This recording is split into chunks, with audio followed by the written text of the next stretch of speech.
presents Hollywood.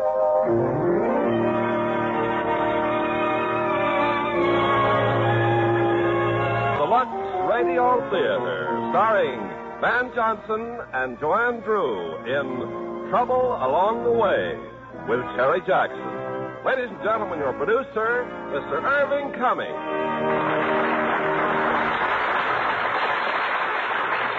Greetings from Hollywood, ladies and gentlemen. In tonight's romantic comedy, Trouble Along the Way, we have a gentleman with a problem. The gentleman has a small daughter who needs supervision. There's a small college that needs a football team. And a beautiful social worker. And, well, you listen and see how complicated a man's life can get. And as our stars of this delightful story from the Warner Brothers Studios, we have Van Johnson and Joanne Drew with Cherry Jackson.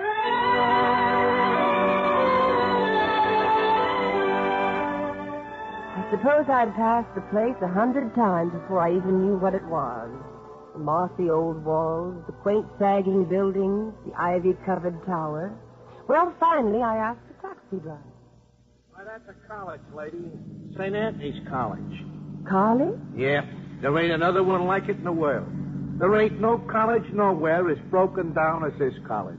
Why, it must be the oldest college in New York City. Nah, it just looks that way. Oh, but it's beautiful. Those lovely iron gates and that wonderful tower with the clock. Yeah, the clock's on all four sides, see? Oh, yes, I know. Only each side's got a different time. Oh, that's some clock, lady. You can't even learn the time of day.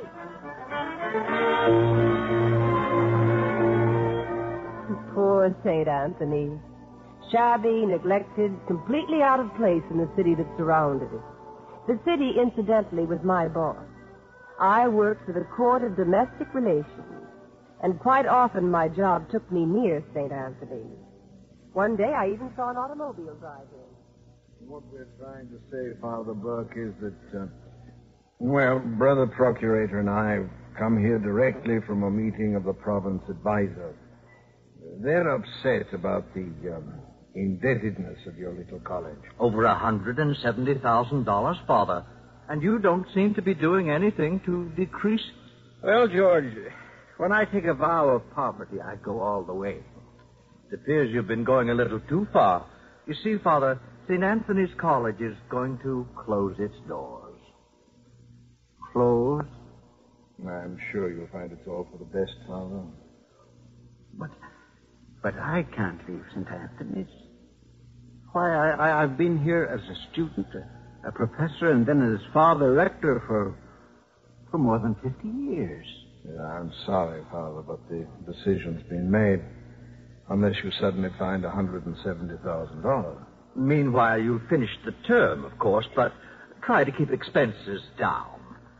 Well, goodbye, Father. And don't worry, Father. We're certainly not going to put you out to pasture. God bless you. Goodbye. Goodbye. Oh, don't trip on that step going down. That board was loose when I was a student here. Place is nothing but a fire trap. If I had my way, we'd close it down immediately. Is that so? Well, we shall just see about that. We'll see about that indeed.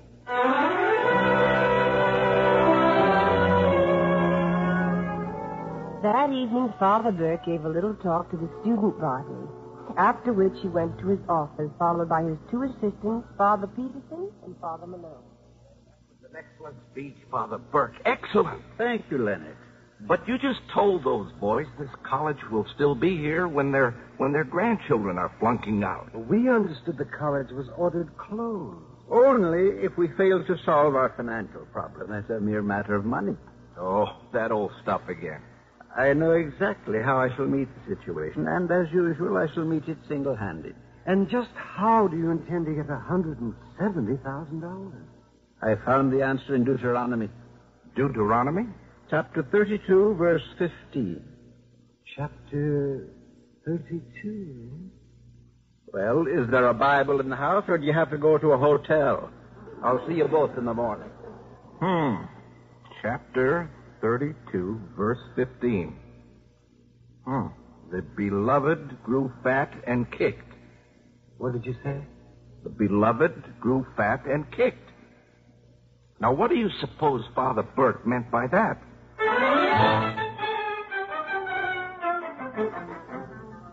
To Father Burke, the meaning was entirely obvious.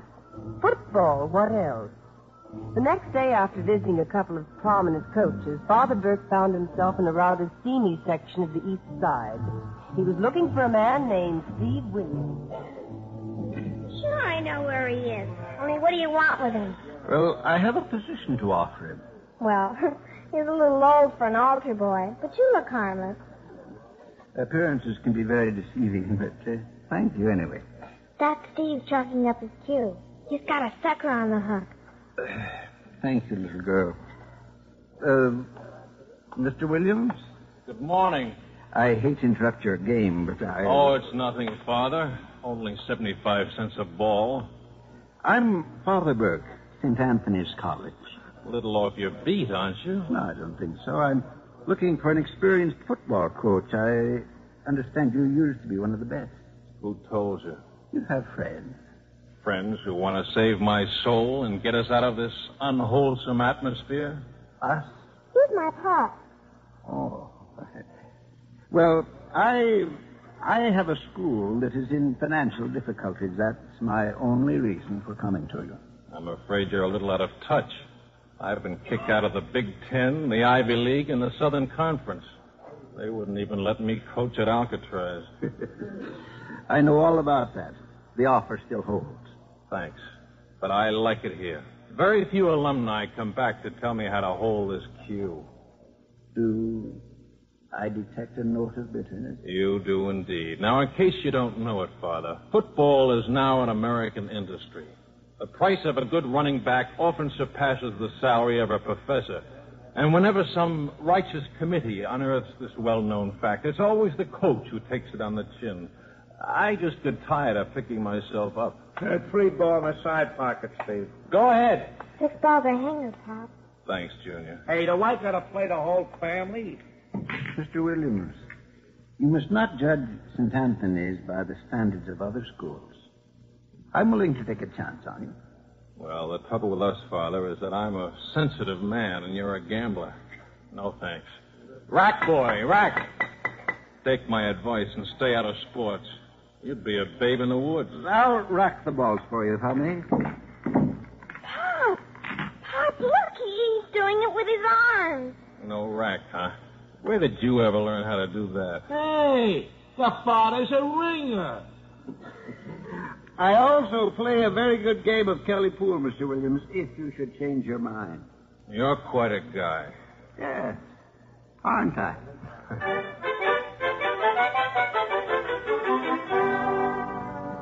Well, that's how Father Burke met Steve Williams.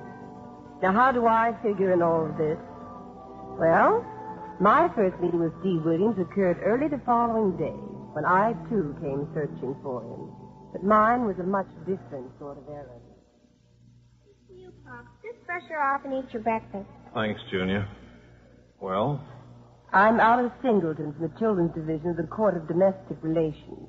I've been assigned to investigate you and your child with regard to her environment and educational training. Excuse me. The deadline for school is in exactly 10 1/4 minutes. Now finish your breakfast inside and get going. Talk loud, Pop, so I can hear. As for you, miss, please don't use the word child with such chilling precision. Her name is Carol. You seem very particular about everything except an untidy room and dirty dishes. Well, the butler was late today. You know, I'm beginning to wonder whether I'll get a fair shake in this investigation. I'm completely impartial, but I'm almost certain my report will have to be unfavorable. Before you get to know me? I interviewed the child's teachers and neighbors before coming here. My neighbors knocked me? Quite the contrary. But they're scarcely the sort of people I would choose for character references if I were you. Well? Well, the court has received a complaint that your child is being neglected. You mind telling me who filed the complaint? I believe it was your former wife. Why is she so interested all of a sudden? There's no reward. You pipe down. We don't talk about my mother around here. She's in an all. Mrs. McCormick is worried that you're not getting the proper care. And I must say it appears that she has some grounds. Honest, officer, I'm the nicest father a kid ever had. Show the lady how nicely the welts are healing where I beat you. And you know those new teeth you bought me are just as good as the old ones, see? And we only hold up gas stations once a week, and in the daytime. It isn't as if I kept the kid up after hours. If you don't mind, Mr. Williams, we'll continue this discussion without the presence of the child. Go get your books. Steve, do I have to? I'll holler if I need help. You should have hollered before you got married. Now, may I have your occupation, please? Me? Oh, I'm a tycoon. What? Well, as I understand it, a tycoon is a man who has far-flung financial operations. Now, during football season, I get out a little card which gives my estimates of the worth of the various college teams. If your estimate is better than mine, I pay as high as 5-1. And during baseball season, I do the same thing. And you can get action in the prize fights, hockey, and the 9-ball in the corner pocket. I'm a tycoon. If there were any real attachment between you and your child, I would think you'd make every effort to convince the court that you're a fit parent. You're way off base. Miss Singleton, Carol and I are okay. It's you who needs help. Really? You know all about me, hmm? Let me guess. 4 years at finishing school, 1 year at the new school for social research, no love life because you're afraid of it. You're also Mr. Williams, when I first walked in here, my sympathies were not entirely with that poor child's mother. But now I'm going to do everything I can to take Carol away from these awful surroundings and your degrading influence. You've got nice legs, too. All clear, Pop? Yeah. Why don't we go to a ball game? When did you burn down the school? Okay. But I'm only doing this for you. Thanks, pal. Here. Have a good lunch. Be seeing you, Pop.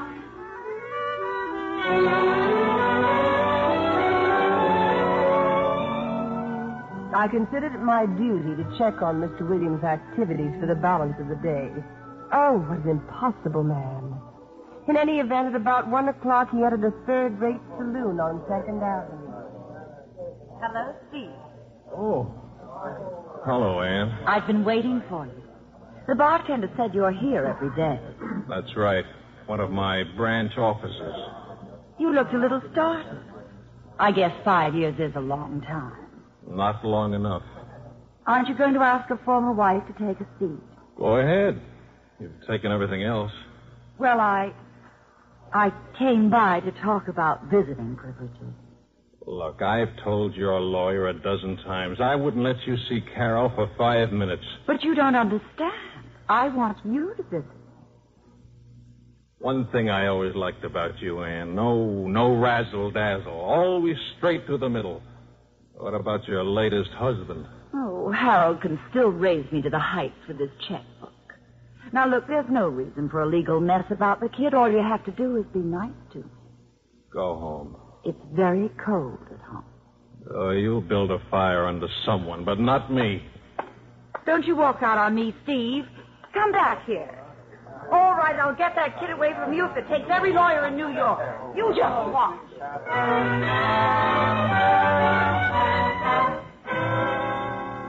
I can't say whether Mr. Williams was aware that I was following him or not. All I know is that he got away from me. And just to make matters worse, when I returned to their flat late that afternoon, Mr. Williams and his daughter had disappeared. That's about it, Father Burke. Carol here and I, well, we talked it over and decided to give it a whirl. We're very grateful to have you with us, Mr. Williams. I rather imagine you look upon St. Anthony's as a last desperate resort. The bottom of the ivy-colored barrel, Father. But if you're willing to take a chance, so am I. Well, you're our last resort, too. You have 6 months in which to help us save our little school. I trust you'll do it with honor and integrity. What's the salary, Father? I believe that by skimping a little on our budget, we might afford, say $3,000 a year. Who'll buy us whistles? You keep out of this. It's a deal, Father. Your daughter will be gratified to learn that we supply room and board free of charge. Such is the case. Well, let's just get it down on paper, huh? That's her religion, Father. I shall draw up a contract. I presume, little girl, you are also a notary public. What a character.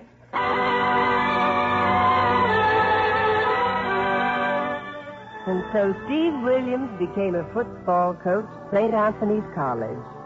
At the time, of course, I knew nothing of this. I was still looking for him, while he, as I later discovered, was looking for a football team. You really have a football team here, kid? Oh, sure, Mr. Williams. You bet I do. You go to the games? I have to, sir. I'm the captain. Captain, huh? What do you weigh? 129, sir. Without my glasses. Now, I'll show you our playing field, Mr. Williams. It's right out this door.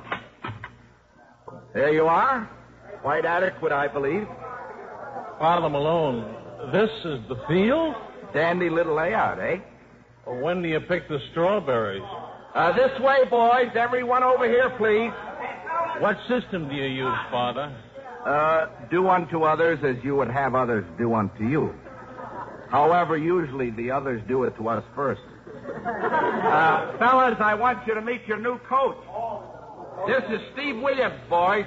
He's coached at some of the country's leading universities.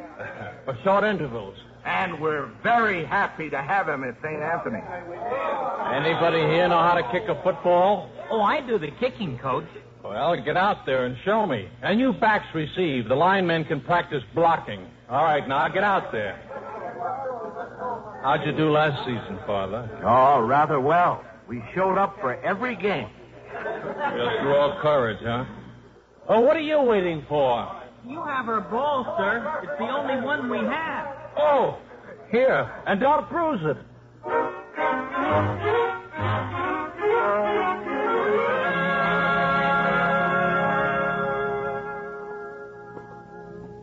This is it, Pop? This is where we're going to live? Yeah, this is it, honey. Up here at the top of the chapel tower. Father Peterson said we have a very fine view. Oh, brother, those stairs. I wonder who lived here last. The Hunchback of Notre Dame. How was school today? Oh, fine. How was football today? Just keep in training, kid. I'm going to need you at left guard. Bunch of bums, huh? Well, at least they're willing bums. Pop, I'm sorry I got you into this. Oh, go to bed. Why don't we blow? Because the court's going to be looking for us, and when they find us, I want a better address than the pool room. Don't it give you the creep? Sleeping in a chapel after taking those $3,000? Now, look. This is a musical comedy college, and nobody can save it except Rogers and Hammerstein. I couldn't help them if I wanted to, and I go to bed. Steve, Yeah?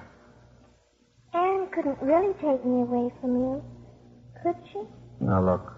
Why don't you quit trying to carry the world around on your shoulders? You're only 11 years old. Wait till you're 12. And stop worrying about the school and the church and taking their money. Not going to spoil my sleep. I'm so tired. Pop, what's that? Chapel bells. It seems we're right under them. Guess that was 10 o'clock, huh? Yeah, now go to sleep. We got a solid 59 minutes to repent in.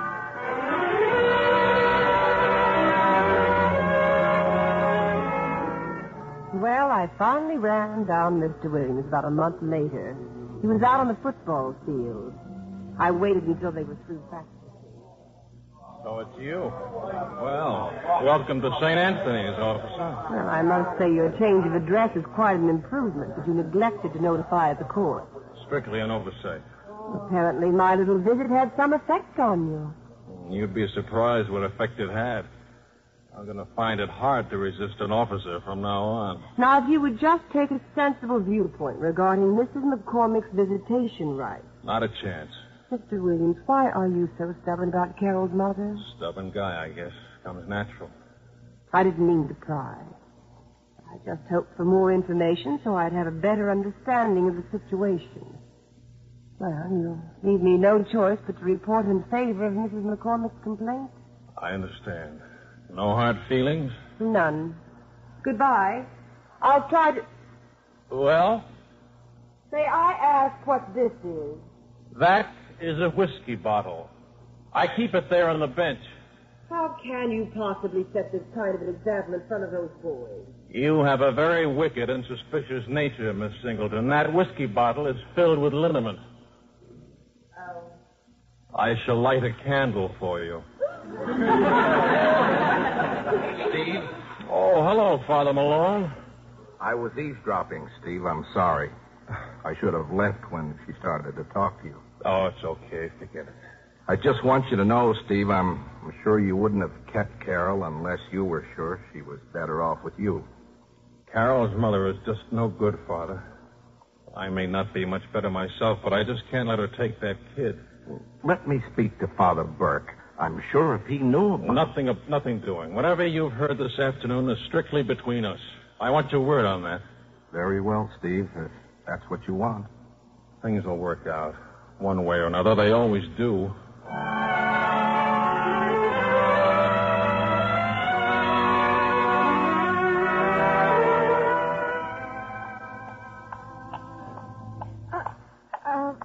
Good morning, Father Burke. 10 o'clock.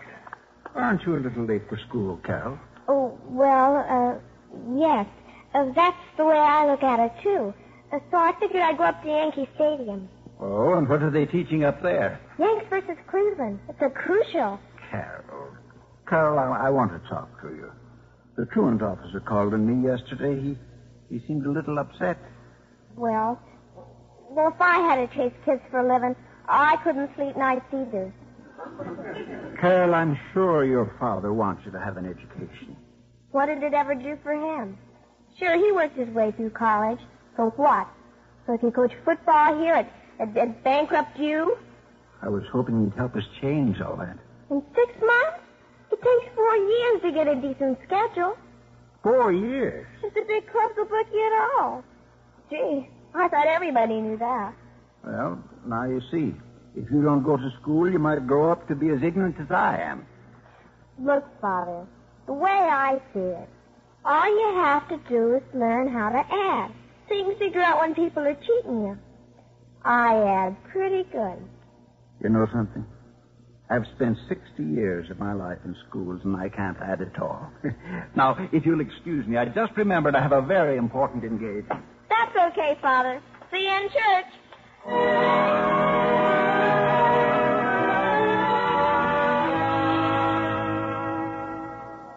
Very sorry, Father Burke, but the Cardinal is visiting New York for such a short time. You really should have had an appointment. Yes, I know. I know. But matters come up suddenly, and I thought what perhaps... What about those reservations for Chicago? Oh, yes, Your Eminence. Everything has... Father Burke. Oh, why didn't you tell me he was out? Well, Oh, we didn't want to disturb you, Your Eminence. You're in New York so seldom. Now, why all the formality, Father? This doesn't sound like the man who failed me in English history. I was merely adopting the reverential tone customary with your high office, and if you had any real dignity, you'd expect it. Now, that's the Father Burke I used to know. How can I help you, Father? I have an idea of how we could enable St. Anthony's College to continue, Your Eminence. Father Burke, I feel just as badly as you do about the passing of St. Anthony's, but that's entirely in the provincial's hands. I can't interfere. Yes, but if we could make St. Anthony's pay its own way. In that case, it'll be a pleasure to help the provincial see the light. What is your Machiavellian plan?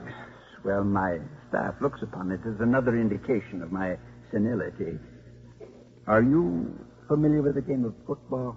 That brutal sport? Well, many universities aid themselves financially by engaging in it. Indeed. I'd hope to do the same, but do you know it takes 4 years to get a decent schedule if the big clubs will book you at all? Well, how can I be of assistance? Well, I thought perhaps you might drop a gentle hint to some of our larger institutions to look favorably upon the plight of St. Anthony. To have them book you? Oh, well, I really shouldn't have asked. Well, I'll do anything I can for you. I'll see how much influence I really have. Excuse me, Your Eminence, but we'll be late for the appointment. Oh, well, I'll leave you now then. Oh, no, Father. You're going along as our guest.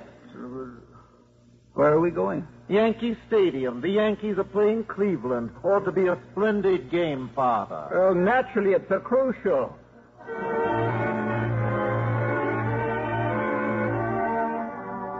Well, by the time the commencement exercises were held, Father Burke was able to announce the fall football schedule. And now I am sure you will all be interested in a recent communication from His Eminence the Cardinal. He has written the following. My dear Father Burke, concerning my recent appointment as graduate manager of athletics for St. Anthony's College, I am happy to report the following schedule for next fall. September 20th, Santa Carla University. September 27th, Holy Cross. October 4th, Villanova. October 7th, at South Bend, the University of Notre Dame. Father Malone. Mr. Williams, what is it? Are you ill? Couldn't he have booked one Protestant school just for a breather?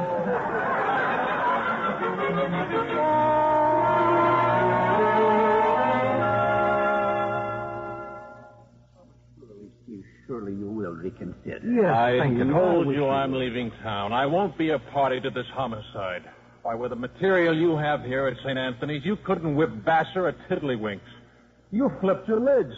Sure, you have a schedule, but how about the players? Players? Right now, we've got 15 boys playing football who ought to be practicing their ping pong.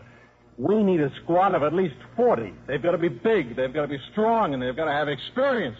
Well, now, isn't that up to you, Mr. Williams? I've told you we're giving you an absolutely free hand. Then you'd better shake it right now, because I'm leaving. It's nice to have known you, gentlemen.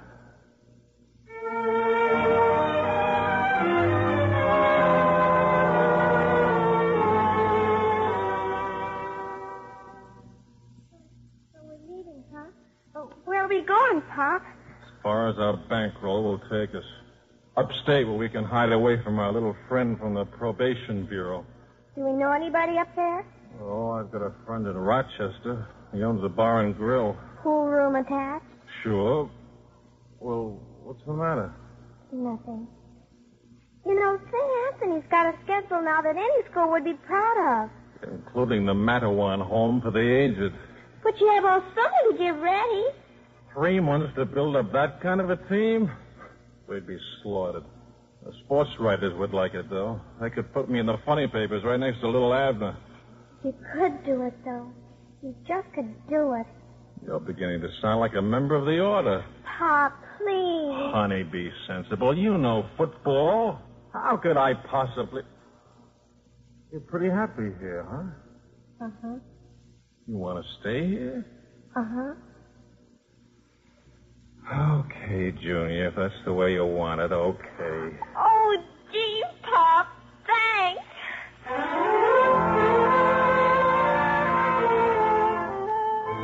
A couple of days later, Steve Williams was in the athletics office of a very large university up in New England.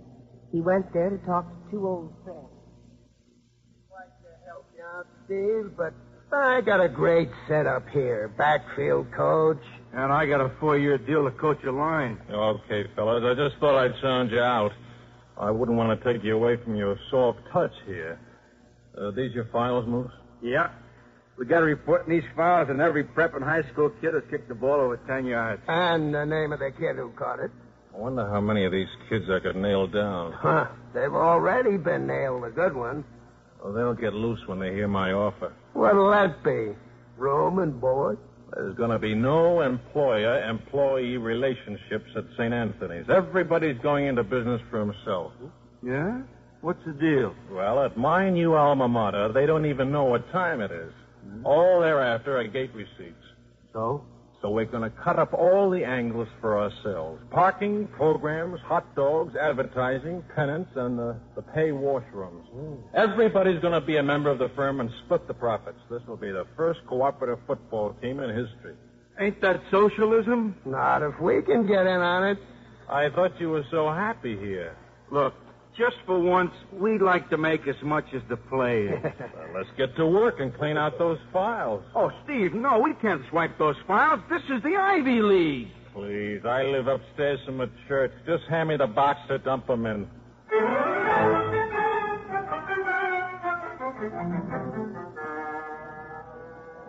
All right, Moose. Now, what about this one? He sure looks good in this photograph. We got him, Steve. I sent him up yesterday. All-state tackle, it says. Well, of course, he didn't graduate. Then we'll print him a diploma.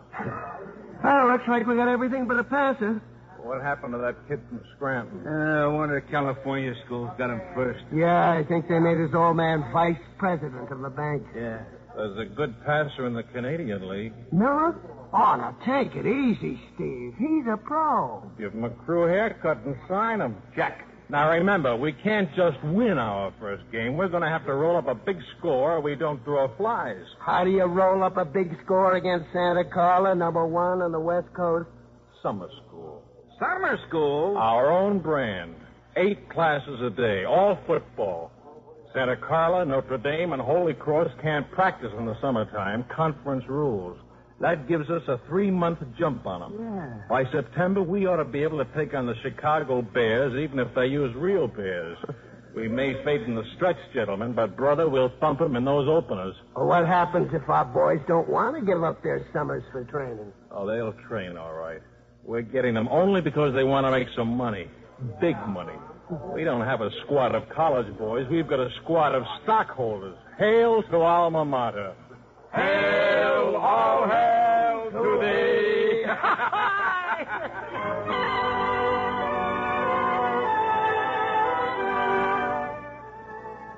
By the following September, the moss-covered walls of St. Anthony's College was hiding one of the biggest, toughest football teams in the country, and potentially the best paid.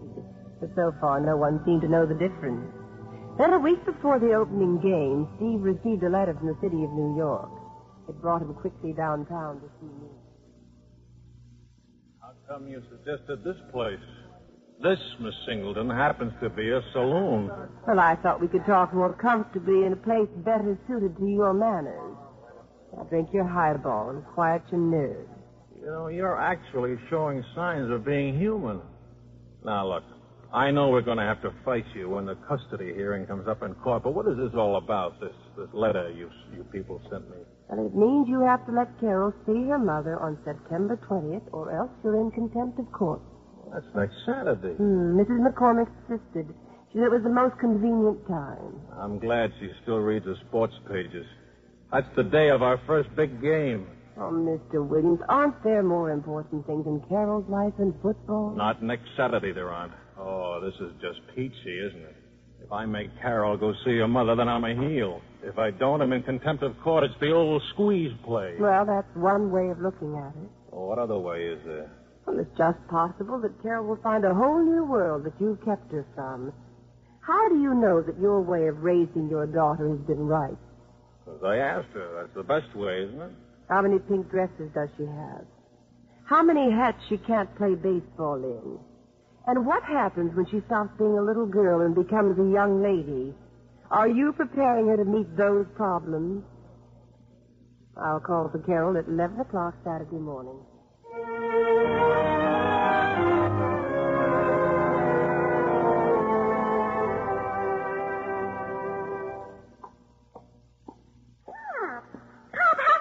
You're still up here in the room. The buses are leaving for the polo grounds. Listen, Carol. You're not going to the game. What are you talking about? You have to go see your mother today. Alice is coming by to pick you up. Alice? Miss Singleton. You're kidding, huh? They have a court order. Even you can't fight City Hall. But today, the first game. How could you let him do a thing like that? A lot of things more important in your life than football. You didn't even put up a fight? Now, quit yapping and take a gander at this. I got something for you. What? A time bomb. What else? Well, how do you like it? A pink dress, huh? I like it fine. Only I want to go to the game. Pop, please, I want to go to the game. Put on the dress, honey. She'll be waiting for you downstairs. Now stay out of trouble and kick on the third down, okay? Okay. But I still think you're a stinker.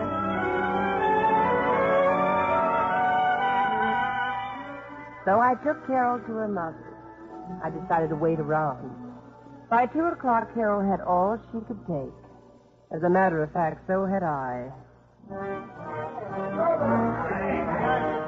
We reached the polo grounds in plenty of time for the kickoff. And there, right on the 50-yard line, was Father Burke. Here you are, Father Burke. This robe should keep you nice and warm. Thank you for sucking me in. Next thing I know, you'll be burping me. Well, look who's coming, Father. Brother Procurator and Father Provincial. Good afternoon, Ed. Good afternoon, Father. I see you got the tickets I sent you. Oh, yes, they're splendid seats. And only $4.80 apiece. Well, you said the college had to pay its own way. Or did you hope for professional courtesy? I understand the crowds continue only as long as the team is winning. Well, all our boys went to Mass this morning. So did Santa Carla. Ah, yes. But ours outweigh them. Excuse me, brother. It appears the game started. Oh, who has the ball? The enemy. Smite them, boys. Smite them hip and thigh. Oh, they smited them all right. By the time the fourth quarter started, St. Anthony was leading 20 to nothing. We're stopping them. We're murdering them. Yes, dear. Quite a team your father has. Quite a team. But didn't you tell me they were all freshmen? Well, in a way. Let's just say they're working their way through college. I'll bet there isn't a coal miner left in Pennsylvania. Hey, Pinky, how's business? Ah, great, kid, great. They're eating them like they didn't know what was in them. Friend of yours? Yeah. He's selling hot dogs. Like Steve said, every penny counts. You see that? Kachowski's made a first down. Hey, how come you're not cheering? Well, you think I should? I'm not being paid, you know. Oh. Well, how do you expect Steve to win games? Is Father Burke a quarterback? Is winning so important, Carol? Say, whose side are you on, Alice? Anne's side or Pop's side? I'm on your side, Carol. Thanks. I think.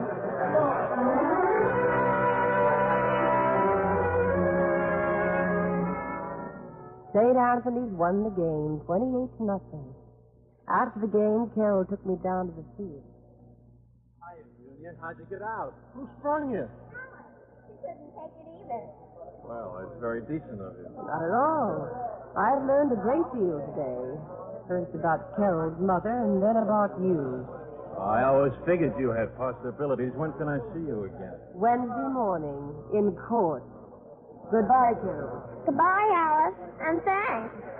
I don't like the way she said that. Me neither. Sorry, Pop, but I guess I spilled some beans.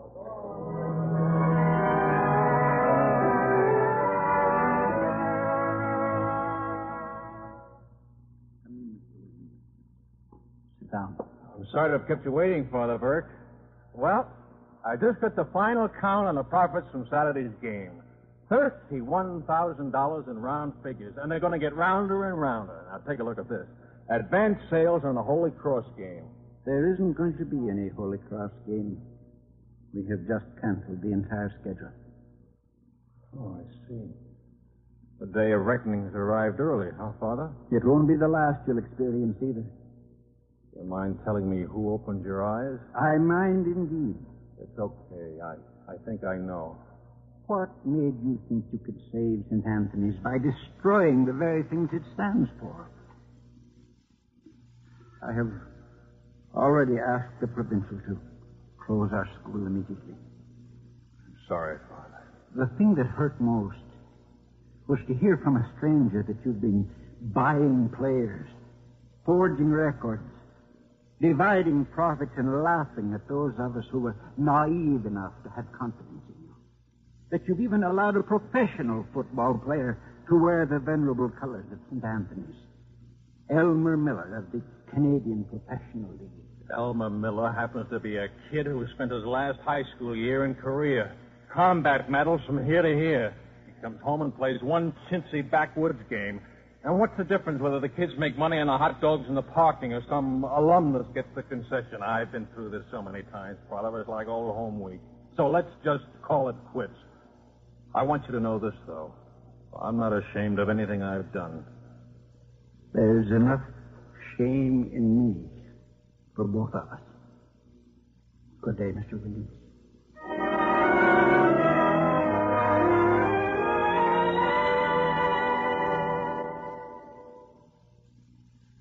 Why, Mr. Williams, this office is officially closed for the night. Well, what do you want? Miss Singleton, you've accomplished the following. Carol will be taken away from me. Father Burke's heart will be broken because St. Anthony's will be closed, and you've cheated some 40 kids out of an education they can't afford unless they're football, all because I looked at your legs. You've been drinking. And in the best Christian tradition, I'm going to return good for evil. Here's some advice. Singleton, start winking at strange men. Drop your gloves anytime you're in an elevator with an eligible bachelor. Go boat riding with lonesome sailors. Go out in the town. Let life rub up against you, and then maybe some man will do this to you. Don't you dare kiss me. That's what you wanted, isn't it?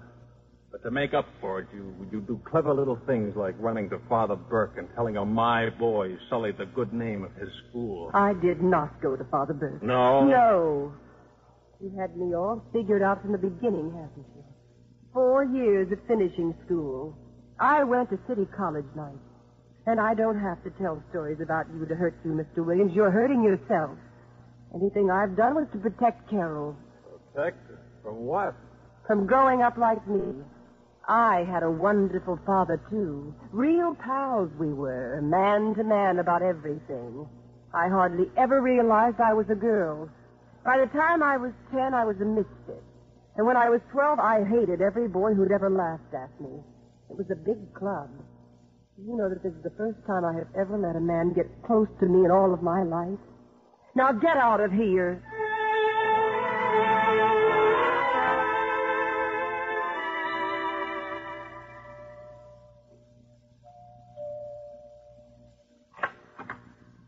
Yes, sir? Is Mrs. McCormick in? Is she expecting you, sir? I paid $2 for an invitation 12 years ago. What are you doing here? I surrender, dear. Get out. Everybody tells me to get out. Not until I've talked to you. Well, be quick about it. We have guests inside. I'm giving Carol up. Congratulations. How touching. Well, maybe it's best for her. I see no sense in dragging her through a court trial tomorrow. I'll send her away to a good school somewhere. And you expect me to agree to that?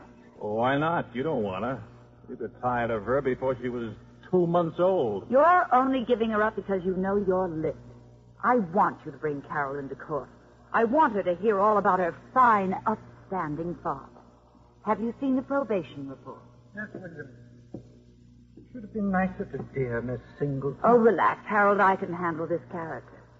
Incidentally, Steve, now that I've told Father Burke the facts of life about football, your brand in particular, you couldn't get custody of a Cocker Spaniel. Don't take all the credit, darling. I dialed the number, didn't I? Oh, you did, huh? You know, Williams, I'm not overly fond of having your daughter in my house, and I hope you realize what a sacrifice I'm making. I see no reason why Carol should grow up to be the same kind of tramp that you are. Oh! Just add that to the other charges, Annie. I'll see you in court.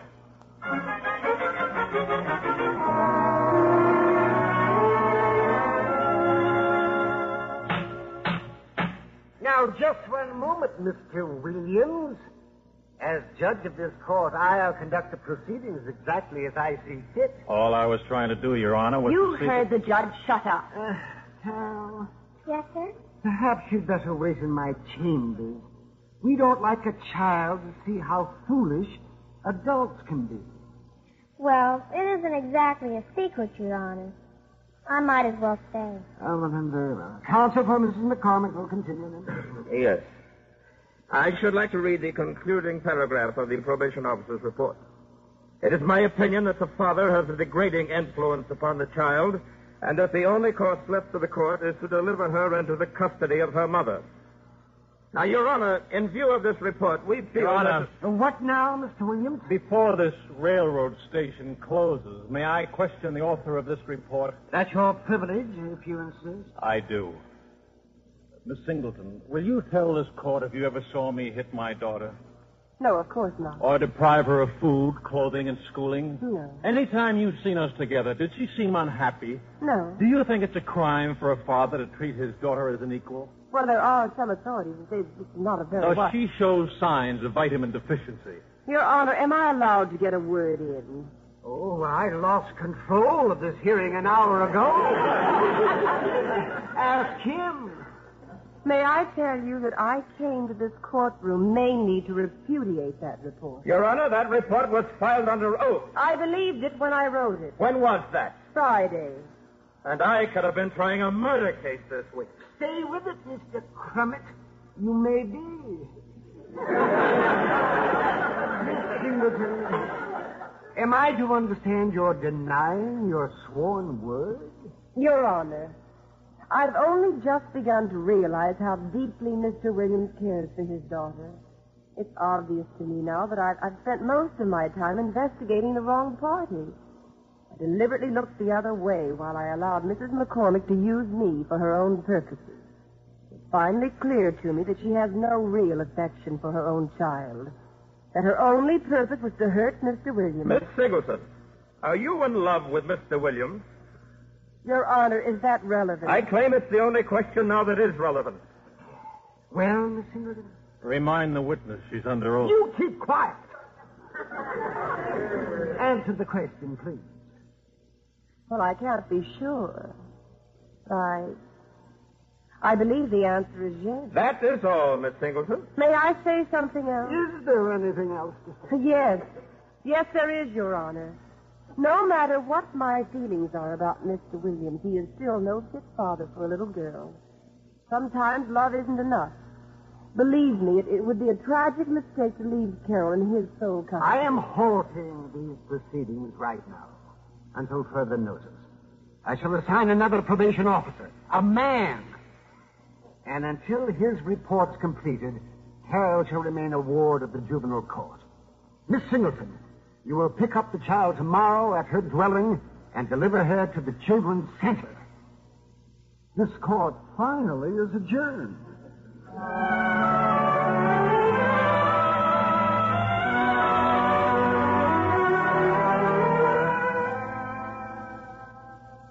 Well, I'm all packed out. Will I be happy to blow this place? I hope we can sleep without those bells clanging over us. Well, I can always bang my head against the wall. Look, Junior, everything's going to turn out all right. It's 8 to 5. We'll be back together again. Why don't we just duck out? How far is it to Rochester? My friend with a bar and grill? Why not? I don't want them to take me away from you. You can't run away from life, honey. It always catches up with you. Get him. We're leaving here just in time. Living in a church is ruining you. Now, come on. Alice is probably waiting for you. Or is it the church? What's that? Nothing. Steve, don't you want me? There's nothing I want more.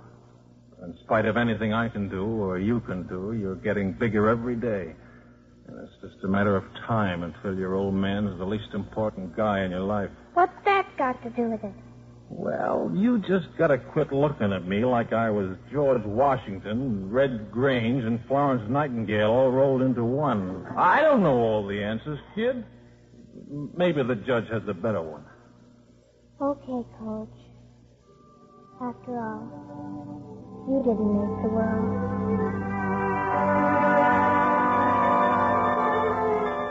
Yes, I was waiting for Carol just outside the chapel. And then suddenly the chapel started to fill up. Students and faculty. Everybody in school was walking in. And then Father Burke started to talk to me.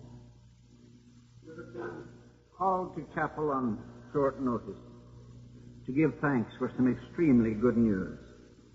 St. Anthony's will continue in its bungling ways down through the years.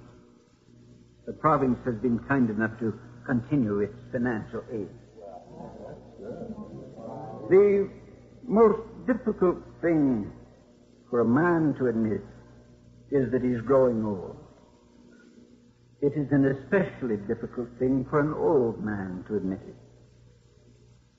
I now realize that during these past years, I was not trying to save St. Anthony's. I was trying to perpetuate myself in a job that had become too much for me. In my naive attempt to turn this stubborn old school into a money-making operation, I asked Steve Williams to perform an impossible task. And he did it. He did it in his own way. And because he did what I asked him to do, I discharged him from his post, exposed him to public ridicule, and took from him the one thing in life that he valued. I hope that someday he will find it in his heart to forgive me. As for our football team, it will go back to its old ways and its old schedule. And now, before I hurt anyone else, and more especially before I hurt St. Anthony's further, the wisest course for me is to step down. Like our old chapel clock, I have grown picturesque, but not very useful. So goodbye, and God bless you all.